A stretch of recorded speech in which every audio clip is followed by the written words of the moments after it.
Ну ведь каждый раньше знал, что фрукты это витамины, что они полезны и что их нужно есть каждый день. А сейчас фруктов стали бояться как огня. Мол, в них там сахар, и что это вредно, и что, в общем, нужно от фруктов вообще полностью отказываться. В итоге фруктов сейчас на столе у людей нет, зато вместо этого появились другие сладкие продукты, которые не приводят к улучшению здоровья.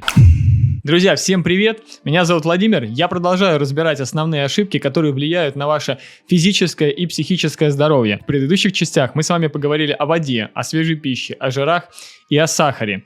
А сегодня мы с вами будем говорить о фруктах. И вы узнаете, почему сахар и фрукты это не одно и то же. Обязательно подпишитесь на канал, чтобы не пропустить следующее видео. Поставьте палец вверх, и если у вас будут какие-то вопросы, пишите их в комментариях. Десятки людей каждый месяц задают мне вопрос про фрукты. Мол, можно ли их есть? Там же ведь сахар содержится, почему их тогда запрещают? В общем, это самый часто задаваемый мне вопрос. Все опасения с употреблением углеводов, и в частности фруктов, связаны с набором лишнего веса и диабетом. Что, мол, если будешь фрукты, то у тебя разовьется диабет, будет жир по всему телу. В общем, испортится твоя фигура и здоровье. И когда я спрашиваю человека, а откуда ты это взял? То в ответ я обычно слышу, что кто-то там рассказал, что фрукты содержат много сахара, это быстрые углеводы, у них высокий гликемический индекс, а это плохо, так как это вызывает там резкий подъем уровня сахара в крови, вызывает выброс инсулина, а этого допускать нельзя. Так, друзья, давайте-ка разберемся. Ну, во-первых, фрукты содержат не сахар, а натуральные природные источники глюкозы и фруктозы, которые не имеют ничего общего с рафинированным белым сахаром или с рафинированной фруктозой. Во-вторых, много сахара — это сколько конкретно много? Потому что сами по себе фрукты содержат очень мало углеводов. Во фруктах содержится 95% воды, и у всех фруктов очень низкая гликемическая нагрузка. Обратите внимание, не гликемический индекс, а именно гликемическая нагрузка.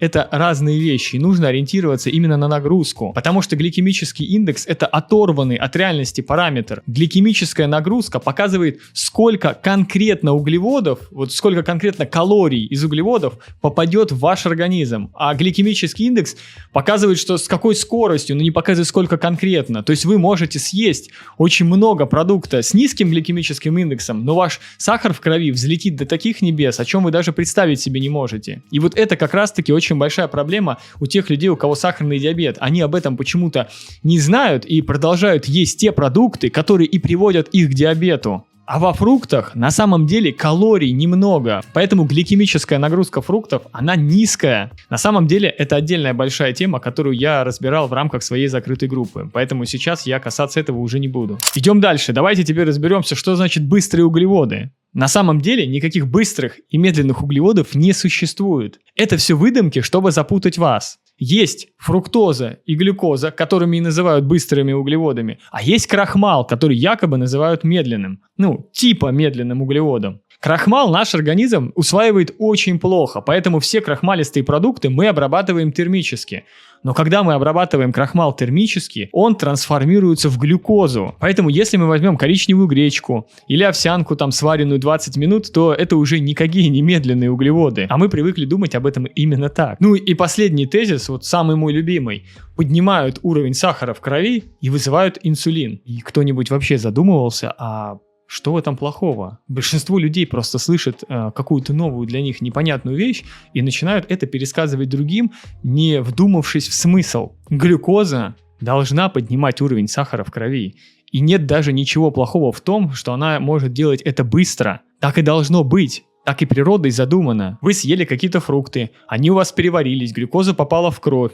И дальше из крови она ушла в межклеточное пространство, где ее потребили клетки, и вы получили чистую энергию. А инсулин и должен вырабатываться, потому что инсулин — это ключик, который как раз-таки берет глюкозу и проводит ее к клеткам, чтобы клетка могла ее усвоить. В этом нет ничего плохого.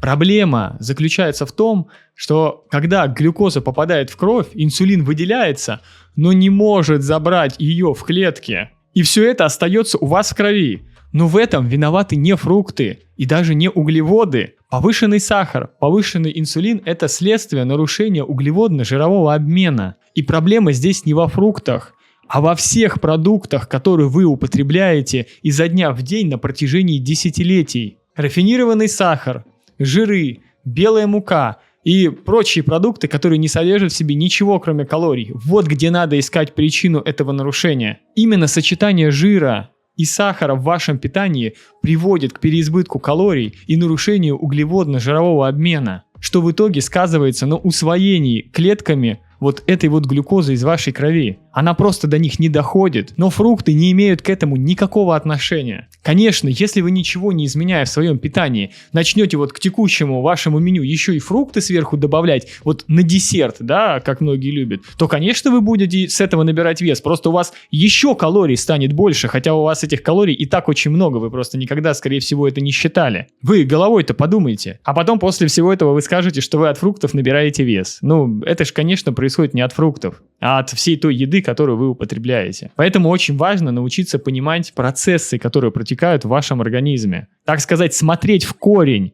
Кстати, вот, друзья, фрукты после еды на десерт – это самая плохая идея. Вот прям совсем-совсем плохая. Не надо так делать. И вот есть еще один интересный момент, что как-то так получается, что люди, которые начинают употреблять одни фрукты, например, один виноград, да, вот есть такая диета, когда употребляешь один виноград, вдруг ни с того ни с сего начинают сбрасывать вес и худеть, а их здоровье начинает улучшаться. Ну, я лично знаю таких людей, которые таким образом привели себя в форму. А если посмотреть на людей, которые питаются одними фруктами, есть такая диета, она называется фрукторианство, то любой человек со стороны, посмотрев на них, скажет: да ну, они же очень худые. Как тогда так получается, что люди, которые употребляют одни фрукты, начинают худеть?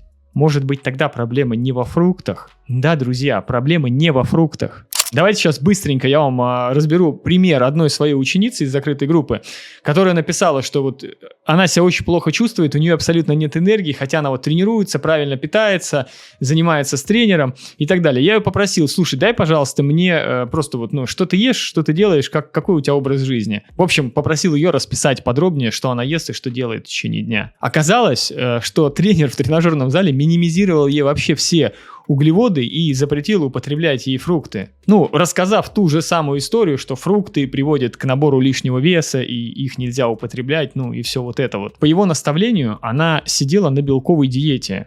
Хотя, друзья, это вот будет тема следующих видео. Белковой диеты на самом деле не существует, потому что когда мы пытаемся употреблять больше белковых продуктов, мы с этим получаем еще и очень много калорий из жиров. И на самом деле это становится в первую очередь жировой диетой. Я вам позже об этом объясню. И вот она сама же говорит, что ей плохо, что в нее не лезет, ее тошнит, ей не хочется тренироваться. В общем, она заставляет себя это делать. Я ее спрашиваю: а что тебе тренер на это говорит? Она говорит: ну, он говорит, что это нормально и надо продолжать, что типа со временем пройдет. Ну, как бы это ненормально.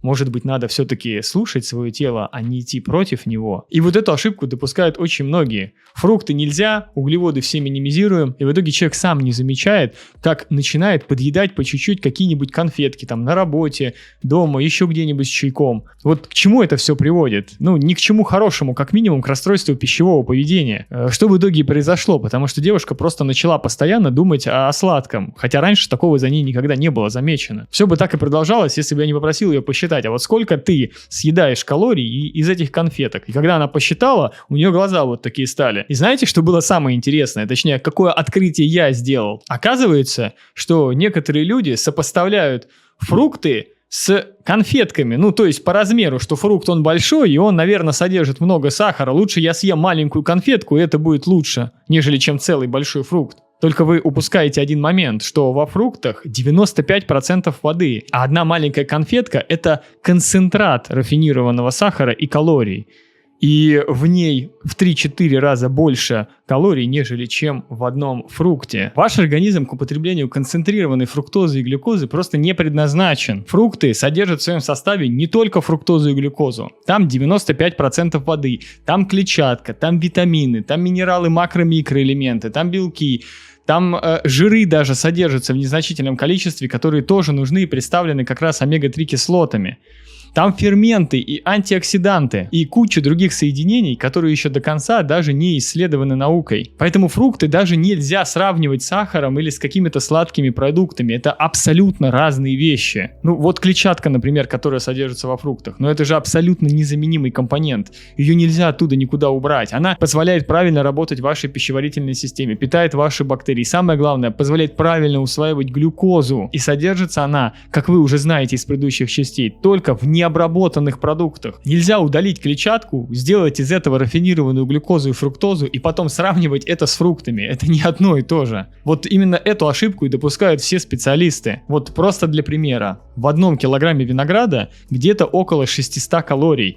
В 100 граммах тортика 450-550 калорий, а в 100 граммах печенья 300-350 калорий. Только вы представляете, что такое килограмм винограда и маленький кусочек тортика 100 грамм. Вы почувствуете разницу, вы попробуйте килограмм винограда съесть. Согласитесь, что не каждый просто это физически сможет сделать. А вот тортика, это за милое дело в любое время. Только в тортике, в печеньке или еще в какой-нибудь сладкой выпечке вы едите муку, масло и сахар, а во фруктах вы получаете все многообразие природных компонентов, которые жизненно важны для вашего организма каждый день. Фрукты – это тот продукт, который не просто содержит витамины, это тот продукт, который при правильном употреблении способен восстановить вас после серьезных проблем со здоровьем. Это не говоря уже о том, что фрукты серьезно влияют на ваш уровень энергии, на ваше самочувствие и на ваше настроение в течение дня. Более того, употребление фруктов влияет на ваше психическое состояние, на уровень серотонина, на уровень дофамина и даже на снижение воспалительных процессов. Их можно и даже нужно употреблять. На сайте Роспотребнадзора, цитирую, фрукты и овощи не менее 400 грамм в день. Рекомендации Роспотребнадзора хорошие, но я бы сказал, что эти 400 грамм это минимум и только для фруктов, а овощи это вообще отдельно, их должно быть точно не меньше. Но здесь надо уже с каждым индивидуально разбираться, отталкиваясь от текущего состояния здоровья и то, к чему вы хотите прийти. Ваш текущий вес, уровень физической активности, состояние здоровья, количество вредных привычек, количество калорий и многое-многое другое, все из этого будет иметь значение. И всем этим необходимо учиться управлять. Друзья, вы биологические роботы, и как видите, питание это намного более сложная и многокомпонентная тема, нежели чем мы привыкли о ней думать. Просто ешь, что дают, то, что вкусно, и все, и не заморачивайся. Нет, на самом деле она влияет фундаментально на все аспекты нашей жизни. Если вы, например, чувствуете тягу к сладкому, то проблема только в одном. Вы недополучаете натуральных источников глюкозы и фруктозы. То есть вы просто не доедаете фруктов. И при этом переедаете крахмала и жира с мукой. Но от одной печеньки, тортика, конфетки раз в неделю ничего же не будет, говорите вы. Но это именно как раз то, что изгубило огромное количество красивых фигур и здоровья людей. Каждая из 100 триллионов клеток вашего тела питается глюкозой, исключительно ей. А мозг – это вообще главный потребитель энергии. Он забирает себе до 25% всей глюкозы из вашей системы. Если потребление углеводов, точнее глюкозы, нужной вашему мозгу будет недостаточным, то, конечно, вы будете постоянно чувствовать тягу к сладкому, чтобы просто ее удовлетворить. Вашему организму нужно достаточное количество хороших углеводов каждый день. И самые лучшие углеводы содержатся во фруктах. И вместе с ними вы получаете клетчатку, витамины, минералы, макро-микроэлементы, ферменты, антиоксиданты, которые не содержатся больше ни в одной другой пище. Что я могу рекомендовать сделать, то, что я делаю сам. Замените один прием еды в течение дня на фрукты. Например, ваш завтрак или обед. Употребляйте фрукты в виде перекуса отдельно от всей другой еды. Не надо их употреблять после еды или на десерт. За один прием ешьте достаточное количество фруктов. Одного яблочка будет явно недостаточно. Нужно получить достаточное количество калорий. Не забывайте, что во фруктах 95% воды. Все фрукты на самом деле очень и очень разные. Это мы привыкли считать, что ананасы, бананы, яблоки, это все фрукты в одну категорию. На самом деле нет, это просто разные продукты. Разные по составу, разные по своему содержанию клетчатки. И, соответственно, по чувству насыщения они тоже будут разные для вашего организма. Да даже различия между фруктами, привезенными из одной части мира и из другой, вроде яблока, на самом деле абсолютно разное. Вы, сами все прекрасно это знаете. Поэтому пробуйте разные фрукты и наблюдайте за своими ощущениями. По ссылке в описании к данному видео вы можете скачать у меня файл со списком продуктов питания, которые я рекомендую использовать в своем меню. Просто распечатайте этот файл, повесьте на холодильник, и каждый день у вас перед глазами будет список продуктов, которые приводят к улучшению вашего физического и психического здоровья. В следующем видео мы поговорим с вами еще об одной критической ошибке, которая влияет на работу вашего пищеварения и на усвоение питательных веществ, которые вы получаете из пищи, и даже на здоровье ваших зубов. Обязательно подпишитесь прямо сейчас на канал, чтобы не пропустить следующее видео. Поставьте палец вверх и пишите ваши вопросы в комментариях, если они, конечно, остались. Также рекомендую подписаться на мой телеграм-канал. Там вы найдете больше информации по теме питания и здоровья. Если вы хотите сказать спасибо за этот пост, то самое лучшее, что вы можете сделать, это отправить это видео своим родным, близким и тем людям, кому это может быть полезно. С вами был Владимир Горохов. До новых видео. Пока-пока. И помните, вы можете достигнуть всего, чего вы захотите, если вы готовы для этого немного потрудиться. Позаботьтесь о себе.